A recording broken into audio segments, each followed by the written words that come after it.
ورحمۃ اللہ وبرکاتہ نحمدہ ونصلی علی رسولہ الکریم اما بعد اعوذ باللہ من الشیطان الرجیم بسم اللہ الرحمن الرحیم یا ایھا المدثر قم فانذر۔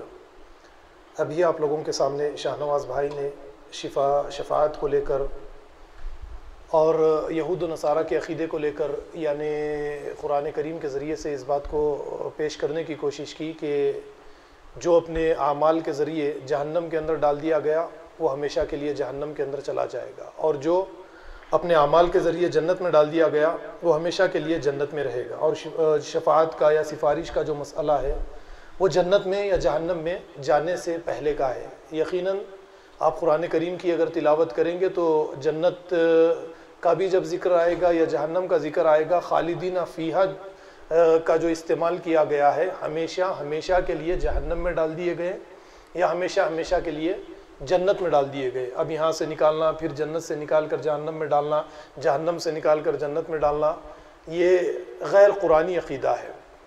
پچھلے یعنی یہ جو جمعہ گیا اس موقع پر میں نے صاف صفائی کو لے کر ایک موضوع لوگوں کے سامنے پیش کرنے کی کوشش کی تھی، انہی باتوں کو آپ کے سامنے پیش کروں گا۔ ویسے میں نے ارادہ کیا تھا شاہ نواز بھائی کی تقریر سننے کے بعد میں کہ سورہ بقرہ کی جو وہ آیت آپ کے سامنے رکھی گئی وَقَالُوا لَن تَمَسَّنَا النَّارُ إِلَّا أَيَّامًا مَّعْدُودَةً، اس آیت کو لے کر مزید آپ کے سامنے کچھ باتوں کو پیش کیا جائے، لیکن پھر کبھی کسی اور موقع پر ان باتوں کو آپ کے سامنے رکھنے کی کوشش کروں گا۔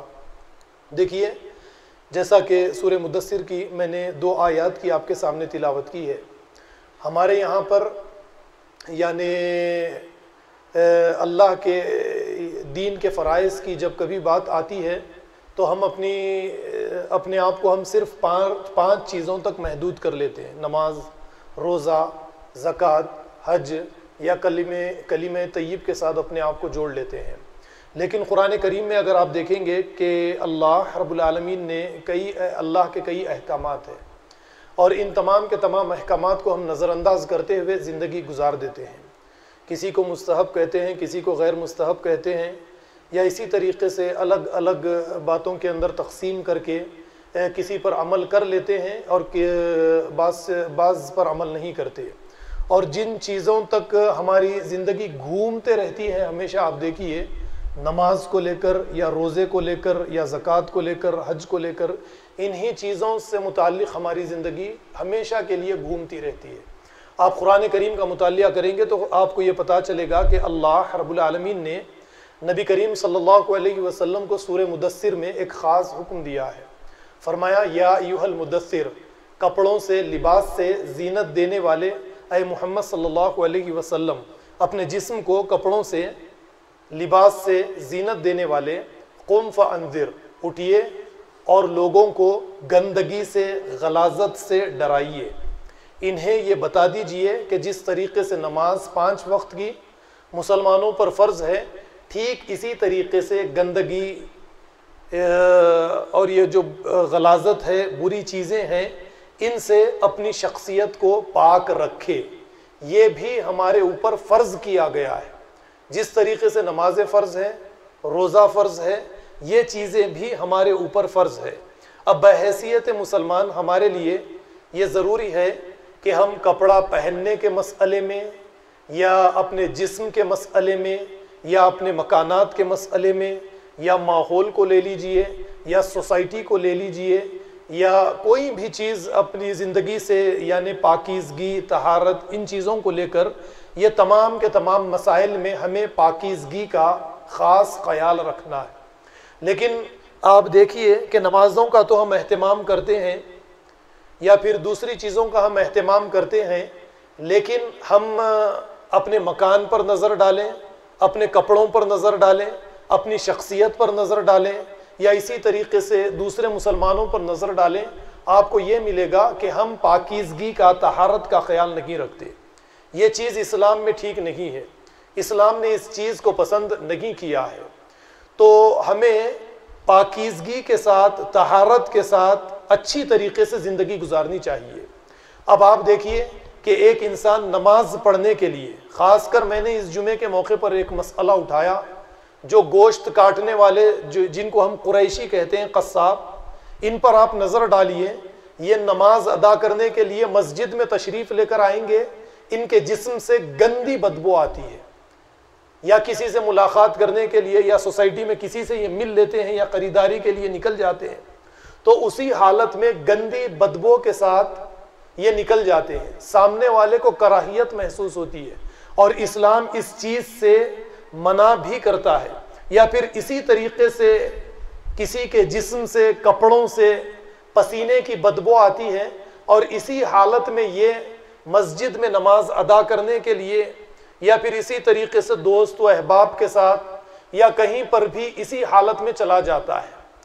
نہ مسلمان اس چیز کو پسند کرتا ہے، نہ غیر مسلمین اس چیز کو پسند کرتے ہیں، نہ ہم خود ان چیزوں کو، یعنی بدبو مسلمان کیا، کوئی بھی انسان آپ لے لیجئے فطرتاً بدبو کو پسند نہیں کرتا۔ وہ پسینے کی بدبو رہے، وہ منہ سے آنے والی بدبو رہے، یا گندگی، ان چیزوں کو کوئی پسند نہیں کرتا۔ تو اسلام اس چیز کی کیسے اجازت دے گا؟ اسلام اس چیز کی اجازت ہرگز نہیں دیتا ہے۔ تو اس کے لیے نبی کریم صلی اللہ علیہ وسلم نے خاص کر دو چیزوں کو ٹارگٹ کیا ہے۔ دو چیزوں کے ذریعے زیادہ گندی بدبو آتی ہے، لیکن ان چیزوں کو ٹارگٹ کر کے اللہ کے نبی صلی اللہ علیہ وسلم نے اس میں ان ساری چیزوں کو جمع کر دیا ہے جن چیزوں کے ذریعے سے انسان کو کراہیت محسوس ہوتی ہے۔ جیسے ایک حدیث میں اللہ کے نبی صلی اللہ علیہ وسلم نے فرمایا، من اکل ہذہ الشجرہ، یعنی ثوم اور بصل کو یہاں پر لیا گیا کہ جو اس درخت کی چیزیں کھائے، یعنی لہسن اور پیاز، فلا یقربن مسجدنا، وہ خبردار ہماری مسجد کے قریب بھی نہ آئے، یعنی اسے مسجد میں داخل ہونے کی اجازت نہیں ہے۔ تو یہ دو چیزوں کو رکھ کر اللہ کے نبی صلی اللہ علیہ وسلم نے صاف یہ بتا دیا۔ جیسے میں نے یہاں پر آپ کے سامنے بتائی کہ جو قصاب حضرات ہوتے ہیں، یہ نماز پڑھنے کے لیے مسجد کو تشریف لے کر آ جاتے ہیں۔ امام کے لیے ضروری ہے، مصلیوں کے لیے یہ ضروری ہے کہ انہیں یہ سمجھائیں کہ مسجد کو آنے سے پہلے، جیسے نبی کریم صلی اللہ علیہ وسلم کی تعلیمات ہیں، جیسے جمعے کے بارے میں یہ آتا ہے فَاغْتَسِلُوا یوم الجمعہ، کہ جمعے کے دن تم غسل کر لیا کرو۔ ویسے ہر روز مسلمان کے لیے یہ ضروری ہے کہ وہ غسل کرے، اپنے جسم کی پاکیزگی، کپڑے کی پاکیزگی، اپنی شخصیت کی پاکیزگی، اس کا خاص خیال رکھے کہ اپنی شخصیت سے کسی کو کوئی تکلیف نہ ہونے پائے۔ تو اللہ کے نبی نے فرمایا کہ یہ تم غسل کرو جمعے کی نماز کے لیے، اور پھر جب نماز کے لیے آؤ تو وضو کا اہتمام کرو۔ تو یہ کس لیے ہے؟ خاص یہ تعلیم، یہ تربیت ہمیں اس لیے دی گئی ہے کہ ہم پاکیزگی کا خیال رکھیں، اپنی شخصیت سے کسی کو تکلیف ہونے نہ دے۔ یہاں پر دیکھیے سورہ مدثر میں جو فرمایا گیا، یا ایھا المدثر قم فانذر، اے نبی آپ نے اپنے جسم کو کپڑوں کے ذریعے، لباس کے ذریعے زینت دے لی ہے، اب آپ کی یہ ذمہ داری ہے، اٹھیے اور لوگوں کو اس گندگی، اس غلاظت سے آپ لوگوں کو ڈرائیے، انہیں یہ سمجھائیے کہ پسینے کی بدبو، غلاظت، گندگی یہ بے شمار قسم کی بیماریوں کو پیدا کرتی ہے، اور ان بیماریوں کے ذریعے انسان کو نقصان پہنچتا ہے۔ یہ بیماریوں کا ایک ذریعہ ہے، اسی لیے فرمایا قم فانذر وربک فکبر، اپنے رب کی بڑائی عظمت بیان کیجئے، وثیابک فطہر، اپنے کپڑوں کو صاف ستھرا رکھیے۔ یہ حکم ہے آپ کو، جس طریقے سے نماز کے لیے حکم دیا گیا، یہ حکم آپ کو دیا جا رہا ہے۔ یعنی اب ہمارے یہاں پر متقی، گندے قسم کے کپڑے پہنا ہوا ایک شخص، جس کے ہاتھ میں موٹے موٹے دانے والی تسبیح رکھے، جس کے جسم پر میلے کپڑے رکھے، جس کے بال رسی کے جیسے پسینے کی وجہ سے کئی مہینوں سے، سالوں سے جو پانی نہیں نہاتا، جس کی وجہ سے اس کے بال گندے ہو جائیں، پیر میں گندی چپل یا چپل نہ رکھے، ہاتھ میں ایک گندا عصا رکھے یا ایک عجیب قسم کی کوئی لکڑی رکھے، اس کو ہم متقی تسلیم کر لیتے ہیں۔ اسلام ان تمام چیزوں کو نہیں مانتا، اسلام اس کو شیاطین کہتا ہے۔ یہ کردار شیاطین کا کردار ہے۔ یہ راستہ یہود و نصارہ نے ترک دنیا اختیار کر کے یہ راستہ اختیار کر لیا، اور قرآن میں صاف منع کر دیا گیا کہ تم ترک دنیا اختیار نہیں کر سکتے، تمہیں دنیا میں رہنا ہے، صاف ستھرا رہنا ہے، جو یہود و نصارہ جس طریقے سے نبی کریم صلی اللہ علیہ وسلم کے دور میں یا آپ سے پہلے ان کے گھروں کے اندر، گھروں کے باہر یعنی کیچڑ جمع رہتا، یہ کیچڑ کو کھندل کر کیچڑ میں اپنے جسم کو گندا کر کے چرچ کو جانا نیکی کا کام تصور کرتے، یا گندگی کے اندر رہ کر اس کے ذریعے اللہ کی عبادت کرنا، کئی مہینوں کئی سال کسی غفا کے اندر یا جنگلوں کے اندر اپنے آپ کو محصور کر لینا، منہ سے گندی بدبو آنا، پسینے کی بدبو آنا، اس چیز کو انہوں نے تقوی کا ذریعہ سمجھ لیا تھا، لیکن صاف فرما دیا کہ اے مسلمانوں تمہیں اس چیز کی اجازت نہیں دی گئی۔ اے نبی آپ کو کپڑوں کو صاف ستھرا رکھنا ہے، وَالرُّجْزَ فَاهْجُرْ، ہر قسم کی گندگی اور غلاظت سے آپ کو ہجرت کرنی ہے، اپنے آپ کو پاک صاف ستھرا رکھنا ہے، اپنی امت کو آپ کو یہی تعلیم دینا ہے۔ اب دیکھیے نبی کریم صلی اللہ علیہ وسلم کی تعلیمات جو آپ نے فرمائی وہ یہ کہ مجھے یعنی خوشبو سے مجھے محبت ہے، یا میرے آنکھوں کی ٹھنڈک نماز میں رکھ دی گئی، یہ جو باتیں آپ کو اللہ کے نبی صلی اللہ علیہ وسلم کی ملیں گی یہ اسی سے متعلق ہے کہ مسلمان اپنے آپ کو پاک صاف ستھرا رکھے۔ اب یہ تو چند مسائل تھے، اب اس کے بعد میں آپ اپنے آپ کو یا ہم اپنی شخصیات کو اپنے گھروں میں لے کر چلے جائیں۔ گھر پر گھر کے مسئلے میں ہم کوئی توجہ نہیں دیتے۔ آج کے اس دور میں چھوٹے چھوٹے گھر بنا لینا، نہ اس میں روشن دانی ہونا، نہ گھر میں ہوا داخل ہونا، نہ گھر میں سورج کی روشنی آنا، صاف ستھری ہوا گھر میں داخل ہونا، یہ تمام کی تمام چیزوں کو ہم ضروری نہیں سمجھتے، اور اسی کے ذریعے آپ دیکھیے یعنی 40 سال 45 سال ہی کے اندر ہم کئی بیماریوں کے اندر مبتلا ہو جاتے ہیں۔ اللہ کے نبی نے نہ اسلام نے اس چیز کو پسند کیا۔ گھر بنانے سے پہلے یہ تمام چیزوں کا خیال رکھنا مسلمانوں کے لیے ضروری ہے کہ گھر بڑا ہو، اس میں جھاڑ ہو، اس کے اندر روشن دانی ہو، ہوا آئے اور آسانی سے باہر چلی جائے، بند گھر نہ رکھے، اور گھر کے اندر پاکیزگی کا خاص خیال رکھے، کپڑے کہاں پر رہنے چاہیے، گندگی یعنی کچرا کہاں پر ڈالا جائے، کچرے کو گھر سے دور رکھا جائے، اور میلے کپڑے گندگی گھر کے اندر نہ رکھی جائے۔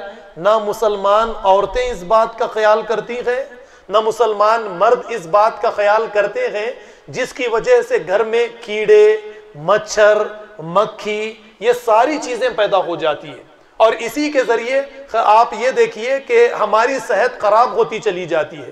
تو یہ غیر صحت مند ماحول سے بھی ہمیں اجتناب کرنا ہے، ہمیں پرہیز کرنا ہے۔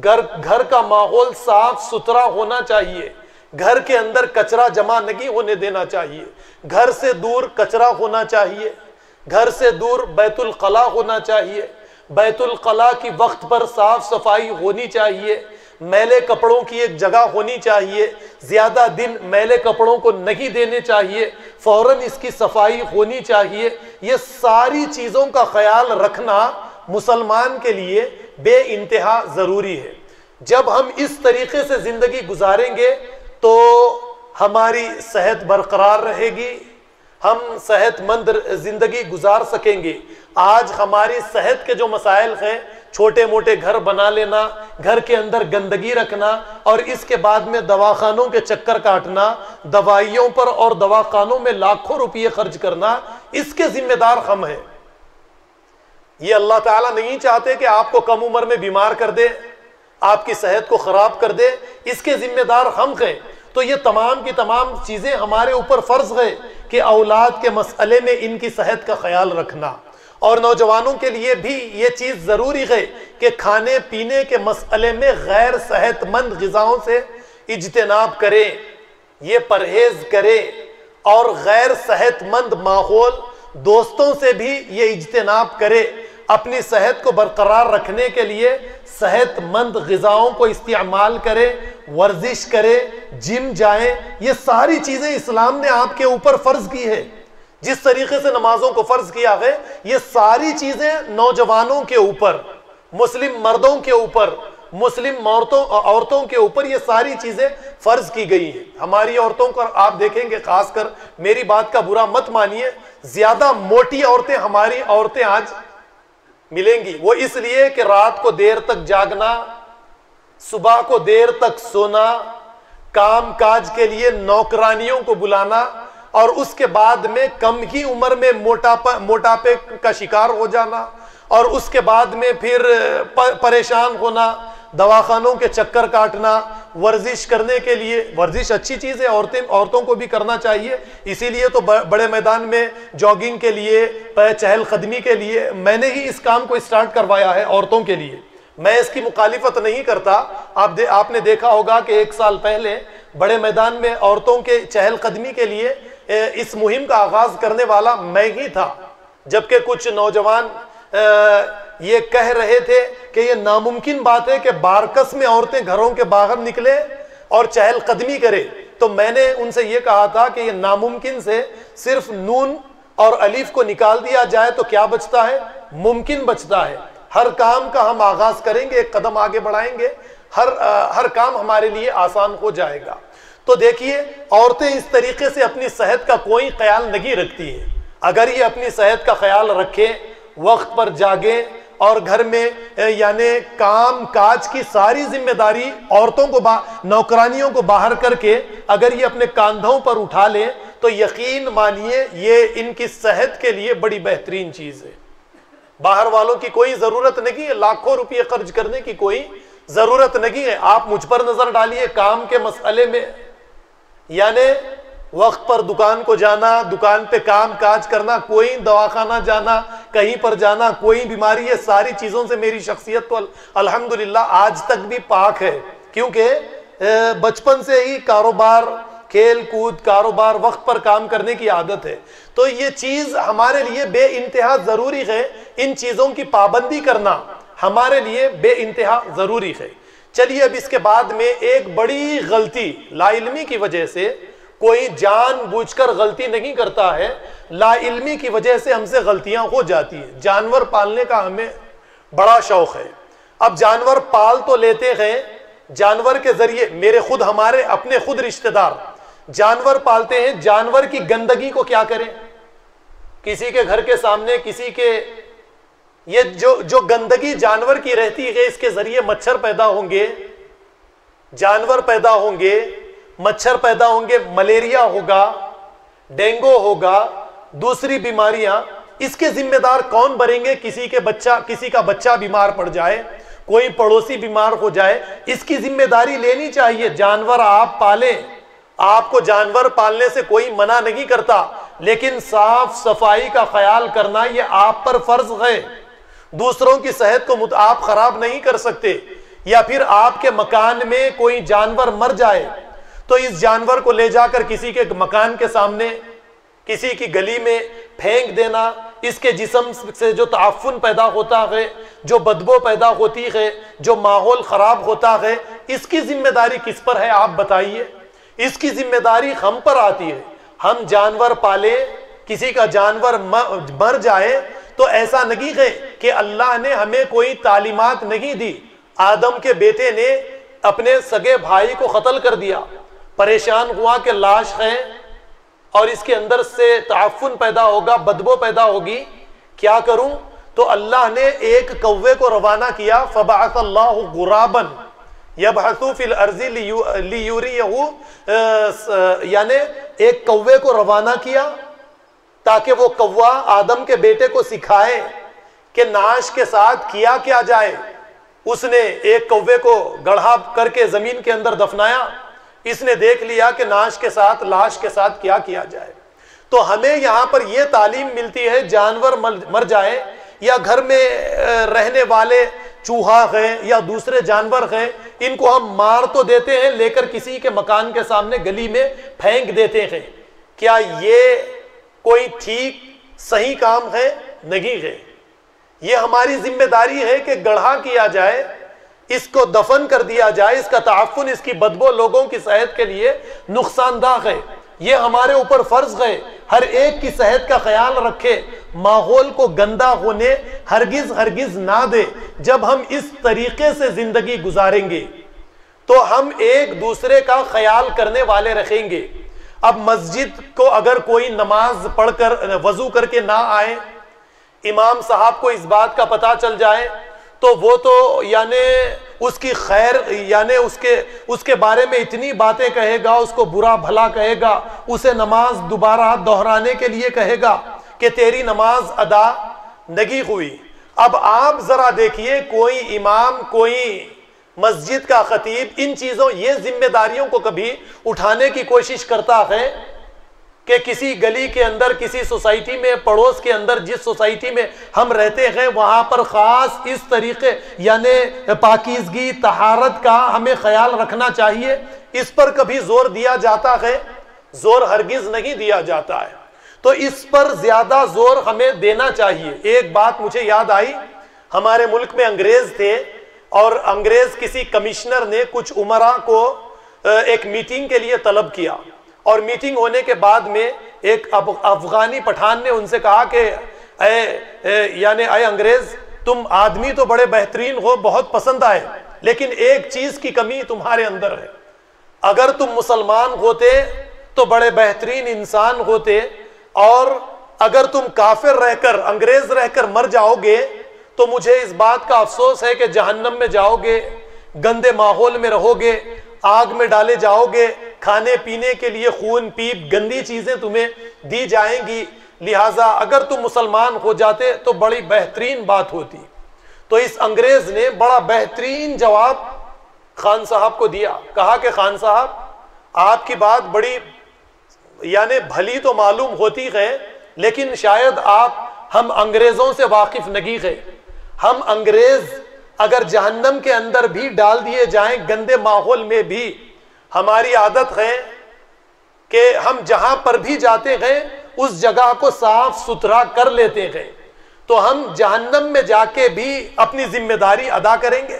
ہمارا اجتماعی طور پر ہماری قوم کا یہ کردار ہے، تو ہم جہنم کو جا کر صاف صفائی کر کے، پاکیزہ کر کے اسے جنت کے اندر تبدیل کر لیں گے، ہمیں اس بات کی امید ہے۔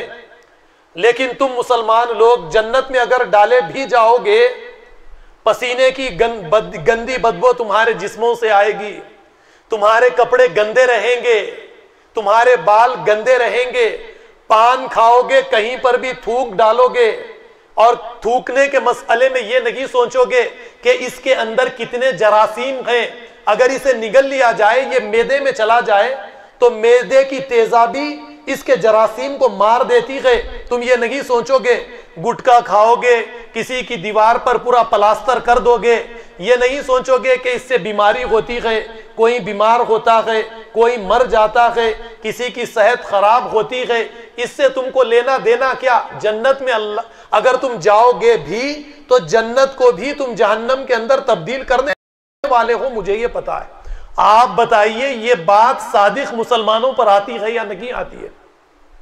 کتنی شرم کی بات ہے کہ نماز سے پہلے اتنی پاکیزگی کی تعلیم دی گئی ہے، مسلمانوں کو اتنا پاک رہنے، پاکیزگی کی تعلیم دی گئی، اس کے باوجود نماز پڑھانے والا امام خود مسجد میں نماز پڑھانے سے پہلے زردے کا پان کھاتا ہے یا گٹکا کھاتا ہے، اپنی زبان اپنے منہ کو صاف کر کے نماز پڑھنے کے لیے جانے کی کوشش کرتا ہے۔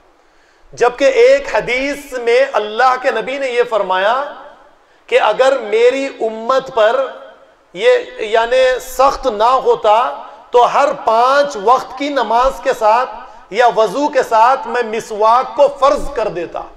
یہ مسواک کو فرض اس لیے کرنے کی بات کہی جا رہی ہے کہ منہ کی گندگی، منہ کی بدبو سے دوسروں کو محفوظ رکھا جائے۔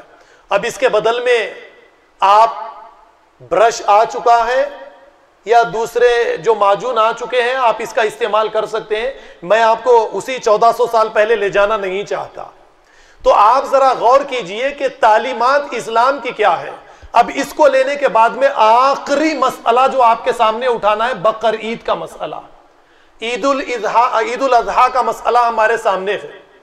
اب جانور کی قربانی ہم دیں گے، جانور کی قربانی دینے کے بعد میں ہر گھر الا ماشاءاللہ، بعض مکانات بڑے ہیں اللہ کے نبی کی ایک حدیث میں تو یعنی زیادہ احادیث کے مسئلے میں بھی کبھی جو بات سمجھ میں آتی ہے وہ پیش کرنے کی کوشش کرتا ہوں.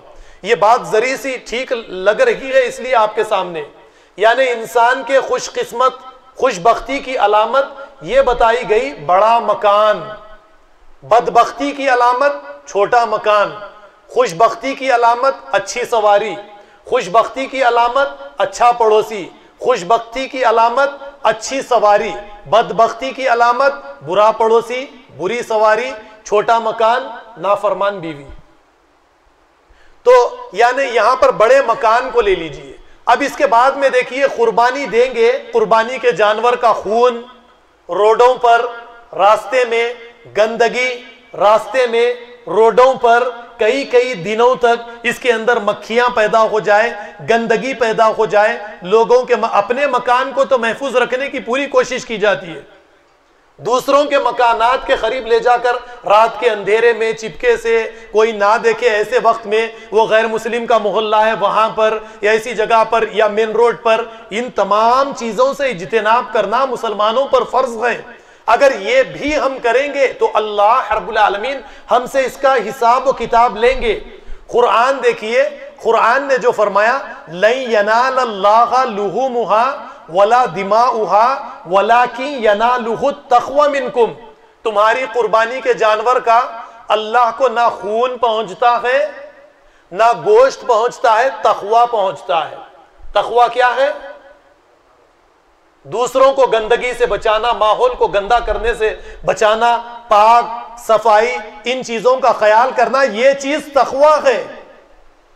تو اللہ کو آپ قربانی دے کر سوسائٹی کو تکلیف دیں گے تو یہ تکلیف اللہ کو دینا ہے، یعنی بندوں کو جو تکلیف دینا. اسی لیے من ذا الذی یقرض اللہ قرضا حسنا، کون ہے جو اللہ کو قرض حسنا دے؟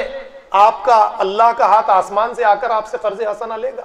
کسی مجبور بندے کے ہاتھ میں پیسہ رکھنا یہ قرض حسنا، یہ اللہ کی قبولیت کا ذریعہ ہے. تو سوسائٹی کو گندا کرنا، انسانوں کو تکلیف دینا، یہ اللہ کو تکلیف دینا ہے، اور یہی حقوق العباد ہے. اور اس حقوق العباد کے بارے میں قیامت کے دن ہم سے پوچھا جانے والا ہے. تو اس چیز کا خاص ہمیں خیال رکھنا ہے. جب ہم اس چیز کا آنے والی اس بقرعید عید الاضحیٰ کے موقع پر خیال رکھیں گے، نہ صرف خیال رکھنا ہے بلکہ وہ بات بلغوا انی ولو آیا. اب اس کے لیے ٹیم بنائیے آپ لوگ. میں صرف یہاں پر کہوں گا تو مجھے اس بات کا پتا ہے کہ بات ایک آدھے گھنٹے کے اندر دفن ہو جائے گی، سارے لوگ بھول جائیں گے. یعنی اب آپ لوگوں کو اپنے سے ملنے والوں تک اس بات کو پہنچانا ہے اور انہیں اس بات کی تاکید کرنا ہے کہ اس سال اس بار ہم قربانی دیں گے لیکن کسی کو تکلیف نہیں دیں گے. گندگی جو نکلے گی اسے بڑے بڑے کوروں میں بندھیں گے یا ہم آٹو چھوڑیں گے. تو ہمارا ارادہ ہے اس سال آٹو چھوڑنے کا، 5 یا 10 یا 6 یا 4 جو بھی آٹو چھوڑیں گے وہ آپ کے مکان پر آئیں گے، لے کر چلے جائیں گے. چمڑے لینے والے، چرم قربانی لینے والے تو بہت آتے ہیں، لیکن اب اس کام کا بھی آغاز کریں گے انشاءاللہ. چرم قربانی نہیں چاہیے، گندگی چاہیے.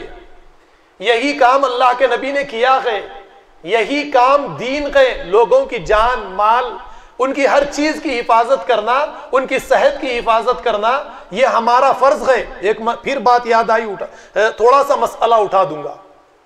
بڑی مسجد میں نکاح ہو جائے، خاص کر نوجوانوں سے گزارش ہے، نکاح کے بعد میں اب تو باجا وغیرہ کم ہو چکا، لیکن وہ گاڑیوں پر پٹاخے پھوڑتے ہوئے جانا یہ بھی جائز نہیں ہے، یہ بھی غیر قرآنی عمل ہے، یہ بھی غیر اسلامی عمل ہے.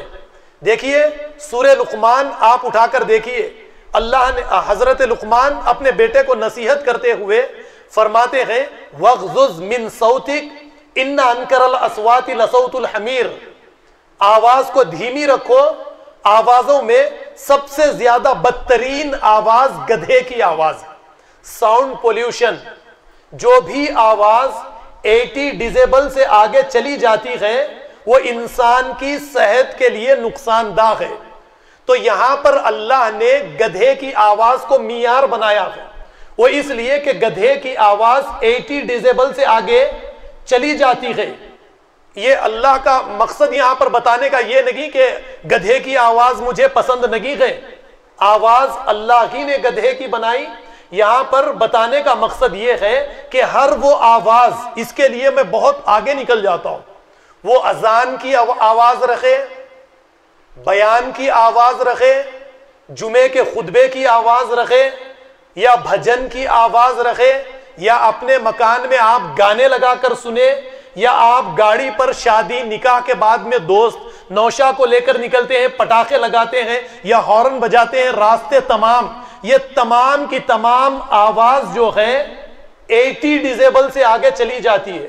اس آواز کے بعد میں کوئی مر جائے، کوئی بیماری میں مبتلا ہو جائے، کسی کی صحت خراب ہو جائے، تو پھر وہ سورہ مائدہ کی آیت لیجئے، وَمَن يَقْتُلْ مُؤْمِنًا مَنْ قَتَلَ نَفْسًا بِغَيْرِ نَفْسٍ أَوْ فَسَادٍ فِي الْأَرْضِ فَكَأَنَّمَا قَتَلَ النَّاسَ جَمِيعًا، کہ جس نے کسی بے گناہ انسان کا قتل کر دیا، وہ نہ زمین پہ فساد کرتا تھا، نہ اس نے کسی کا قتل کیا، اس نے کسی بے گناہ انسان کا قتل کر دیا، گویا کہ اس نے ساری انسانیت کا قتل کر دیا۔ دنیا کے اندر آپ تاریخ اٹھا کر دیکھیں، گوگل پر سرچ کرے، جنگوں کے ذریعے پہلی جنگ عظیم، دوسری جنگ عظیم میں اتنے لوگ نہیں مرے جتنے لوگ دنیا کے اندر مچھروں کے ذریعے مرے ہیں۔ اور مچھر کیسے پیدا ہوتے ہیں؟ گندا پانی کہیں پر جمع ہو جائے، گندگی زیادہ رکھے، ہم ذمہ دار ہیں یا نہیں ہیں بتائیے؟ تو جنگوں میں جتنے لوگ آج تک مرے ہیں، ان سے زیادہ نقصان مچھروں نے کیا ہے۔